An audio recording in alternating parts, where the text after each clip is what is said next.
What a disaster. If you happened to watch the NBA playoffs yesterday on the ESPN family of networks, you know exactly the disaster that I'm talking about. Once again, I am not including JJ Redick in this description. I thought JJ Redick was phenomenal last night calling Sixers Knicks.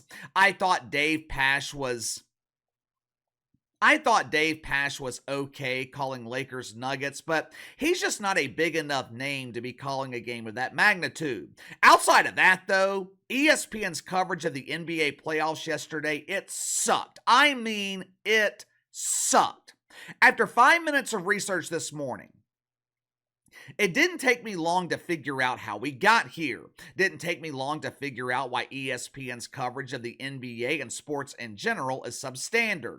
For the longest time, I have been thinking that I was in the minority here. I know a lot of people in this audience agree with me when it comes to ESPN's coverage of the NBA, but I thought that we were in the minority. I'll admit, I have been spoiled. For almost 82 games every season, I have the luxury of listening to Joel Myers and Antonio Daniels. Without a doubt, the best broadcast crew in the NBA, and that is not up for debate. No disrespect to JJ Redick, but there is not another broadcast crew in the league that comes anywhere close to matching the excellency, the greatness of Joel Myers and Antonio Daniels. The local crews for most NBA teams, they're bad. They suck. When their team is playing on national television, when their team is playing on ESPN, doesn't matter who is broadcasting the game, the ESPN crew is an upgrade over their normal broadcasters. Which is why I have been thinking that I was in the minority with my opinion of ESPN's coverage of the NBA. But after seeing the reaction on Twitter throughout the day yesterday, it is abundantly clear I am not in the minority. Everything I have been saying about ESPN's coverage of the NBA over the last few years, it has been 100% accurate. Like I said, did not take me long this morning to figure out how we got here. Headline at something called MSR.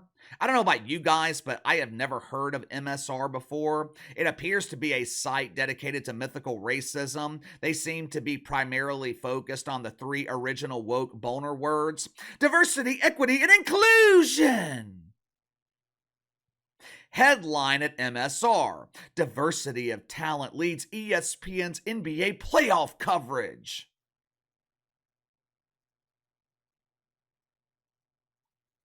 Diversity of talent? What talent? ESPN is fully stocked up on diversity, but when you check inventory levels on talent, it says out of stock. This article was written by some doofus named Charles Hallman. According to Charlie, ESPN's coverage of the NBA is excellent because all marginalized groups are being represented. Their coverage isn't great because you are getting in-depth analysis. Their coverage isn't great because insiders have access to information that you just can't get anywhere else. According to Charlie, ESPN's coverage of the NBA is great because everyone is represented. ESPN is a beacon of unity. U-N-I-T-Y. U-N-I-T-Y. Yeah, Unity was a great song by Queen Latifah over 30 years ago, but when I am looking for coverage of the NBA, I don't give a shit about Unity. I don't care about diversity when I want coverage of the NBA. I want the best of the best covering the league. Heading into the playoffs this weekend, ESPN sent out a press release bragging about their diverse roster. ESPN has over 350 people collecting woke welfare while providing horrific coverage of the NBA. According to Charlie Hallman, the diversity of talent covering the NBA for ESPN, it is being led by black people.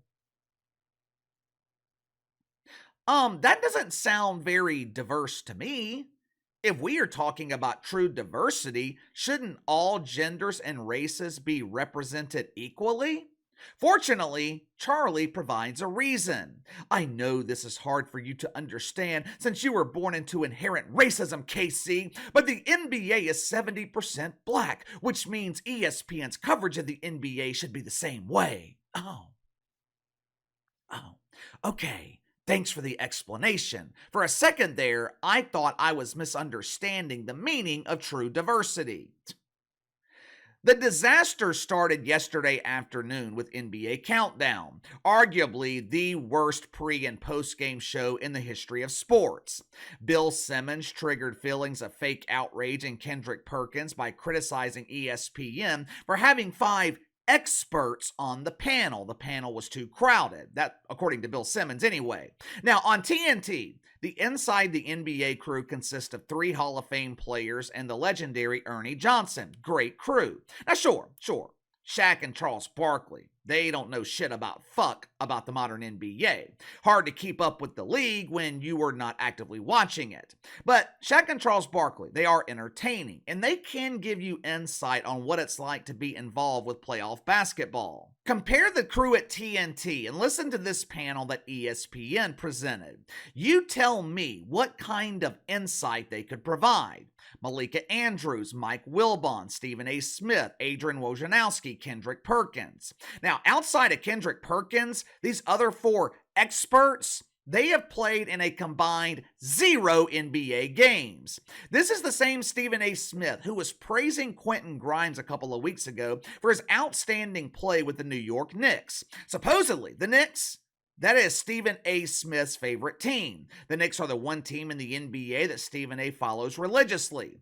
Quentin Grimes, he was traded to the Pistons in February, hasn't played a game in the NBA in over a month.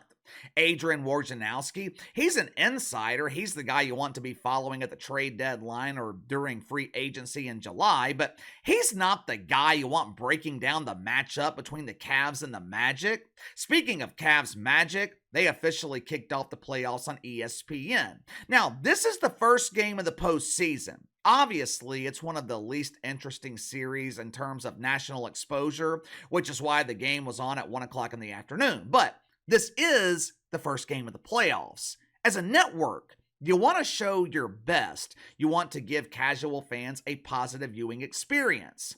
Game tips off, and for the first 2 or 3 minutes of play, the ESPN broadcast crew was completely silent. Most people thought, man, what a smart move. This is great. I hope they shut the hell up for the entire game. The crowd in Cleveland to start the game, they were electric. People thought the ESPN crew was being silent so the audience at home could feel the electricity from the home crowd. Unfortunately, the only reason the crew was silent, ESPN was having technical difficulties. As soon as those difficulties were resolved, people watching at home went back to wishing they were silent. Because ESPN presented one of the worst broadcasting teams for the first game of the NBA playoffs. Beth Mowins, Stephanie White, Angel Gray.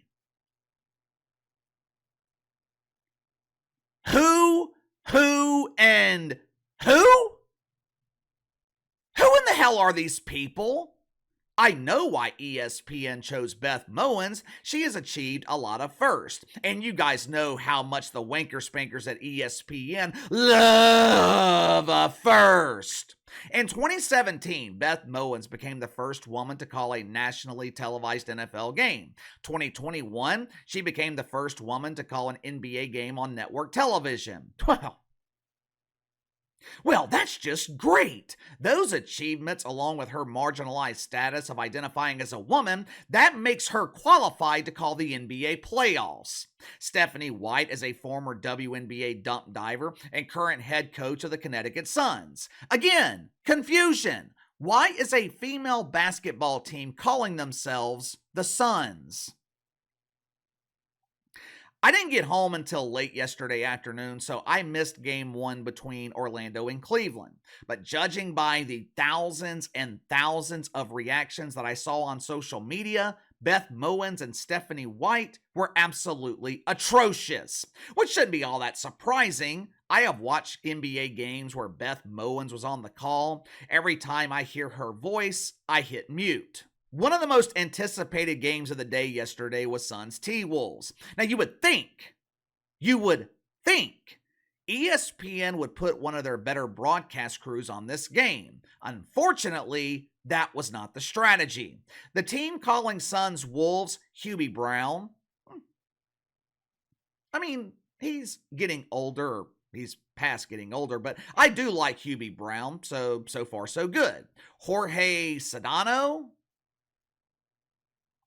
I guess that's okay. But then it all fell apart. For reasons unknown, ESPN decided to put Mark Jones. Who? Mark Jones! Mark Jones! ESPN decided to put Mark Jones on the most anticipated matchup of the day outside of Lakers and Nuggets. Maybe even the most anticipated matchup of the first round of the playoffs. And ESPN decides to put Mark Jones on the call? Mark Jones? Mark Jones. Bring back Beth Mowins. I will take 10 Stephanie Whites over 1 Mark Jones. This dork is without a doubt the worst broadcaster in the history of sports.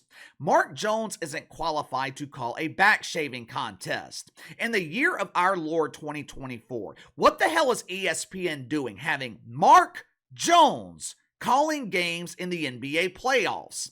I mean, they demoted him to the C team during the regular season, and now during the biggest games of the year, ESPN pulls Mark Jones out of the dungeon to call the playoffs? Like I said, the crew for Sixers, Knicks, and Lakers Nuggets, they were good. They were good. But overall, ESPN's coverage of the NBA yesterday, it sucked. And they were rightfully torched for it on social media. This is why I continue to say, Adam Silver, he needs to get the NBA as far away from ESPN as possible. This league cannot afford to go another 10 years with ESPN as their primary broadcast partner. Besides the product on the court, coverage of the league is one of the most important aspects. The coverage on TNT is far from great, but at least it's passable. The coverage on ESPN is downright embarrassing. Public perception of the NBA is already low, and one of the reasons public perception of the NBA is low is because ESPN's coverage of the league absolutely sucks. I cannot stress how important it is to have quality coverage of your league. Growing up, when you heard the voices of Pat Summerall and John Madden, you knew you were about to watch a big game in the NFL. Vern Lundquist, Troy Aikman, Joe Buck, Mike Breen, Mark Jackson, and Jeff Van Gundy. That trio was extremely popular, calling the NBA for ESPN and ABC. And what does ESPN do with them? They fire 2/3 of the trio. Mike Breen and JJ Redick, they're great. JJ Redick should be the voice of the NBA over the next few decades. But what you saw presented yesterday from ESPN, that was the result of diversity in practice. Diversity sounds great in theory, but when you put diversity into practice, when you implement it, you get what we saw from ESPN yesterday, an unmitigated disaster. Alright, if you haven't become a member of the channel yet, hit the join button to sign up. Channel members will receive 10% off all merchandise, which should be launching later this week. I received my samples yesterday. I think they look great. I'm working through some minor details right now, but the merch, it should be coming to you guys this week.